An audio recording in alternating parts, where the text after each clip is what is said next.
할렐루야, 할렐루야. 메리 크리스마스, 메리 크리스마스. 이 자리에 함께한 모든 분들에게 하나님의 은혜가 충만하시기를 주님의 이름으로 축원합니다. 그리고 어제 크리스마스 이브 행사를 위해서 모여주시고 또 수고해 주신 모든 분들에게 참으로 감사를 드립니다. 제 개인적으로 이번 크리스마스 이브 행사는 단연 최고였습니다. 저는 매년 최고입니다. 자, 여러분들은 어떠셨습니까? 최고셨습니까? 물론 어떤 행사든 100% 마음에 드는 행사는 없습니다. 그리고 모든 성도들이 100% 참석할 수도 없고요. 그럼에도 열심히 참석하시기 위해 노력하셨고 은혜롭게 잘 마칠 수 있어서 하나님께 참으로 감사하다라는 생각을 하게 됩니다. 이 모두가 여러분들의 노력과 헌신 덕분입니다. 자, 우리가 서로에게 기쁨과 감사를 주기 위해서 노력한 우리 모든 성도님들에게 참으로 감사를 드립니다. 자, 우리 옆에 있는 분들과 이렇게 인사합니다. 수고 참 많으셨습니다. 우리 중에는 나는 오지도 않고 한 것도 없는데요 하시는 분들도 계십니다. 그래도요, 이 자리에 함께하는 것이 너무나도 감사합니다. 우리 다시 한번 인사하겠습니다. 이 자리에 계신 것만으로도 은혜가 됩니다. 자, 그래요. 우리 모두가 하나님의 기쁨이요 하나님의 은혜가 될 수 있기를 주님의 이름으로 축원합니다. 얼마 전 12월 4일 국민일보 겨자시에 이런 좋은 글이 있어서 여러분들에게 소개할까 합니다. 혈육도 아닌데 보육원에서 나와 갈 곳 없는 소년을 돌봐주던 할머니가 있었습니다. 하지만 소년은 할머니를 오해해서 상처를 주는 말을 남기고 떠났습니다. 미안한 마음에 터미널에 앉아있던 소년에게 할머니가 찾아와 새 운동화 한 켤레를 건넸습니다. 그러자 소년은 나 이 신발 신고 도망가고 이 돈으로 부자 될 거예요. 할머니보다 훨씬 더 라고 하면서 마음에도 없는 날선말을 했습니다. 그때 할머니가 이렇게 말합니다. 약속해. 너 나중에 성공하면 연락하지 마. 부자 되고 결혼해도 연락하지 마. 대신 힘들면 연락해. 저번처럼 비 오는데 갈 데 하나 없으면 와. 미련 곰탱이처럼 비 맞지 말고. 몇 년 전 드라마에서 있었던 할머니의 대사였다라는 겁니다. 할머니는요, 잘 돼서 찾아오라고 말하지 않습니다. 오히려 힘들면 찾아오라라고 말하시는 분입니다. 지금 우리가 사는 세상도 이런 세상 아니던가요? 주변을 봐도요, 성공한 사람들을 찾는 사람들은 너무나도 많습니다. 그런데 힘겨워하는 사람들을 찾는 이는 많지 않은 것 같습니다. 그러면서 이 글은 힘든 시기를 지나는 사람들에게 우리도 힘들면 연락해 라고 말할 수 있었으면 좋겠습니다 라고 마무리를 짓습니다. 이 글의 제목은요, 힘들면 연락해 입니다. 생각해보면 우리 예수님은요, 늘 이런 말씀으로 우리를 위로해 주시지 않았습니까? 아멘. 마태복음 11장 28절의 말씀을 보십시오. 수고하고 무거운 짐진 자들아 다 내게로 오라. 내가 너희를 쉬게 하리라. 자, 올 한 해 어떠셨습니까? 평안하기만 하셨습니까? 모든 것이 잘 되기만 하셨습니까? 연말이 되면요, 우리는 자연스럽게 한 해를 되돌아보며 다사다난했다라고 말하곤 합니다. 이 말이 뭡니까? 참 쉽지 않은 시간이었다라는 뜻 아니겠습니까? 올해는 특별히 경제적인 어려움, 또 여러 관계의 단절, 또 미래에 대한 불확실성, 이러한 모든 것들이 우리의 마음을 무겁게 만듭니다. 이러한 무거운 시대에 성탄절은 단순한 종교적인 기념일을 넘어서 우리 모든 인류에게 진정한 위로와 희망이 무엇인가를 다시금 묻게 만든다라는 겁니다. 성탄의 이야기는 화려하지 않습니다. 오히려 가장 낮은 자리에서 조용히 시작된 것이 바로 성탄절입니다. 그러나 지금 2000년이 지난 지금 우리 모든 사람들에게 기쁨의 소식이 되지 않았습니까? 우리 스스로에게 한번 물어보십시오. 과연 오늘 이 성탄절이 나에게 어떠한 의미로 다가오는지 말입니다.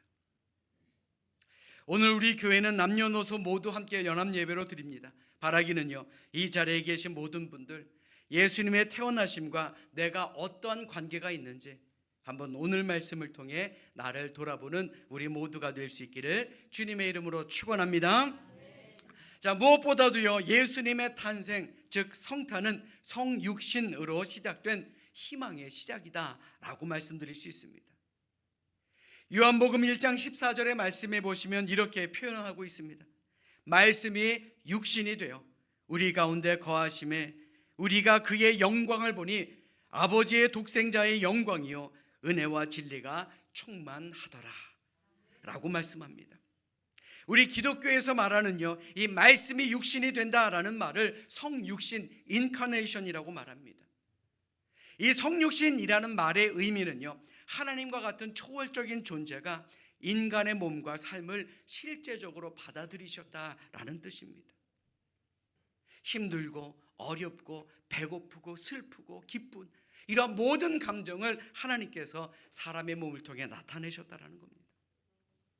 하나님께서 굳이 왜 이런 일을 하셨을까요? 다른 뜻이 없습니다. 고통의 세상을 살아가는 우리 모든 사람들과 고통을 함께 견디시기 위한 선택이었다라는 것입니다. 이것이 바로 성육신입니다. 어느 목사님께서 한 예를 들어서 성육신을 잘 말씀해 주시더라고요. 어느 날 밤 양 우리에 이리떼가 나타나 양들을 무참히 찢어 죽였습니다. 양들은 깜짝 놀라 사방으로 도망쳤습니다. 아침에 주인은 양떼를 찾아 나섭니다. 그런데 이 양들은 이리 때문에 너무 놀라서 주인이 왔는데도 다 도망갑니다. 양들을 너무나도 사랑했던 주인은 마음이 참으로 아팠습니다. 그 마음 아파하는 모습을 주인의 아들이 보고 이렇게 말합니다. 아버지, 제가 양들을 찾아오겠습니다. 그리고 아들은 양의 가죽을 뒤집어 쓰고 양을 찾아 떠납니다. 양들을 만날 때마다 놀라지 않게 하려고 양들의 소리를 내고 양처럼 기어다닙니다. 그의 머리는 가시에 찢겨 피투성이가 되었고 목은 쉬었고 손과 발은 찢겨져 나갔습니다. 그렇게 아들은 양들을 찾아내었지만 결국 아들은 그 상처 때문에 죽고 말았다라는 이야기입니다. 이것이 바로 성육신입니다. 이처럼 성육신은 예수님께서 하나님의 아들의 모습을 버리고 인간의 모습으로 죄인을 구하러 이 땅에 오신 것입니다. 그 이유가 뭡니까? 양을 사랑했기 때문에, 우리를 사랑했기 때문에. 하나님은 지금도 우리를 그렇게 사랑하시는 분입니다. 그래서 독생자 예수님을 이 땅 위에 보내주셨고 우리에게 첫 번째 성탄절이 되게 만들었다라는 것입니다. 사랑하는 여러분, 여러분들에게 성육신이 어떤 의미가 있습니까? 예수님의 탄생과 죽음이 나와 아무런 관계가 없다라고 한다면 굳이 우리가 이 자리에 앉아 있을 필요가 있겠습니까? 여러분들 잘 들으십시오. 예수님은 우리의 죄를 위해서 이 땅에 오셨고요, 우리를 부르셨으며 우리에게 영원한 생명을 주시는 가장 귀한 분임을 다시 한번 기억하는 우리 모두가 되시기를 주님의 이름으로 간절히 축원합니다. 두 번째로 성탄은 임마누엘, 즉 함께 하심의 선언입니다. 오늘 본문의 말씀 보십시오. 보라, 처녀가 잉태하여 아들을 낳을 것이요 그의 이름은 임마누엘이라 하리라 하셨으니 이를 번역한즉 하나님이 우리와 함께 계시다 함이라. 임마누엘이라는 단어는요, 임 함께, 마누 우리와, 엘 하나님, 이 세 단어의 합성입니다. 하나님이 우리와 함께 하신다. 여러분들이 늘 고백하시듯이 하나님은 우리의 아버지입니다. 그리고 우리를 버리지도 잃지도 않으시는 분입니다. 더 나아가 우리의 모든 형편과 사정을 아시는 분이며 일마다 때마다 숨쉬는 순간마다 우리와 함께 하시는 분입니다. 그리고 세상 끝날까지 우리와 함께 하시는 분, 그분이 바로 우리 하나님이다라는 겁니다. 여러분들도 그렇게 믿으십니까? 이게 바로 신앙 고백입니다. 다른 것이 없습니다. 믿으시면 아멘. 그래서 존 웨슬리 목사님은 이렇게 유언하십니다. 내 인생에 가장 좋았던 것은 하나님이 나와 함께 하심이라 라고 고백하신 것입니다. 아멘. 우리 옆에 있는 분들과 이렇게 인사합니다. 하나님이 나와 함께 하십니다. 다시 한번 인사합니다. 하나님이 우리 모두와 함께 하십니다. 믿으시면 아멘.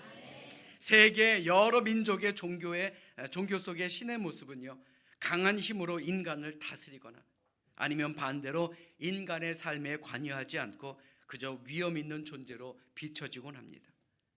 그런데 하나님은 다릅니다. 세상 모든 것을 창조하셨고 다스리고 계시지만 우리 한 사람 한 사람, 우리 한 사람의 삶에도 관여하시고 다가오셔서 우리의 모든 고통을 이길 수 있도록 힘을 주시는 분이 우리 하나님이다라는 겁니다. 다시 말해서 인간의 고통과 거리를 둔 그저 멀리 있는 신의 모습이 아니라 임마누엘, 오히려 인간의 현실 속에 직접 들어와서 우리와 함께 하시는 분이 우리 하나님이다라는 겁니다. 그 하나님을 믿을 때 우리가 힘이 나지 않을 이유가 어디 있겠습니까? 아멘. 일본의 기독교 여류 작가 미우라 아야코가 이런 질문을 받은 일이 있습니다. 기독교에는 불교에서와 같은 염불은 없습니까? 나미아비타불 이런 것들 없습니까? 라고 누군가 물어봅니다. 그러자 그녀는 기독교에도 그런 말이 있다라고 이야기합니다. 그러면서 임마누엘 아멘, 이것이 바로 그 의미를 가진 말이다 라고 이야기합니다. 실제로 그녀는 몸이 아파서 오랜 시간 동안 요양 생활을 하는 가운데 있어서도 문득 쓸쓸해지면 곧잘 임마누엘 아멘, 이것을 외웠다라는 겁니다. 그러면 이상하게도 전능하신 주님께서 내 곁에 계셔서 온전히 지켜주시는 줄로 알고 마음이 평온해지더라라는 겁니다. 때로는 좋지 못한 생각에 마음을 스칠 때에도요, 그녀는 입버릇처럼 임마누엘 아멘이라고 외쳤습니다. 하나님께서 나와 함께 해주시니 이겨내야지.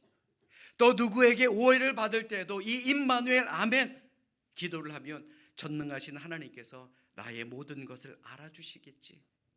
이러한 평안과 기쁨이 솟아났다라는 겁니다. 여러분들도 그러시길 바랍니다. 하나님은 지금도 우리와 함께 하십니다. 여러분들은 혼자가 아닙니다. 그러니 임마누엘 하나님이 주시는 영생의 초대에 아멘으로 순종하는 우리 모두가 되시기를 주님의 이름으로 축원합니다. 자, 마지막으로요, 성탄은 삶의 방향을 비추어주는 빛입니다. 요한복음 1장 5절에 말씀해 보십시오. 빛이 어둠의 빛이 돼 어둠이 깨닫지 못하더라. 예수님은 빛으로 이 세상에 오셨습니다. 예수님을 어둠에 비추는 빛이라고 표현했습니다. 빛은 세상을 밝히고요, 우리가 나아가야 할 방향을 제시하는 귀한 존재 아니겠습니까? 오늘 우리가 살아가고 있는 이 세상을 한번 생각해 보십시오. 점점 말이 거칠어지는 것 같습니다. 점점 사람들 마음에 날이 서는 것 같습니다. 점점 서로의 마음을 아프게 하는 것 같습니다. 점점 갈등이 심해지는 것 같습니다. 과연 왜 그렇습니까? 길이 명확하지 않기 때문에 그렇습니다. 무엇이 진리이며 무엇이 정의인지, 또한 어떤 길이 천국에 가는 길인지 이 세상 사람들은 밝히 보이지 않기 때문에 마음에 늘 날이 선 그런 삶을 살아갈 수밖에 없다라는 것입니다. 그러나 예수님은 이 세상에 삶의 올바른 길, 정의의 길, 천국에 가는 길이 무엇인지 밝혀주기 위해 이 땅에 오신 분입니다. 바로 말씀 안에, 예수님의 말씀 안에 천국이 있다라는 겁니다. 그래서 제가 늘 여러분들에게 하나님의 말씀이 여러분들의 삶의 기준이 될 수 있도록 늘 말씀을 가까이 두고 살라라고 권면하는 것입니다. 여러분들에게 묻겠습니다. 말씀이 길임을 믿으십니까? 그 말씀 속에 천국 가는 길이 있음을 믿으십니까? 그러면 흔들리지 맙시다. 아멘. 자동차로 사막을 가로지르는 유명한 대회가 있습니다.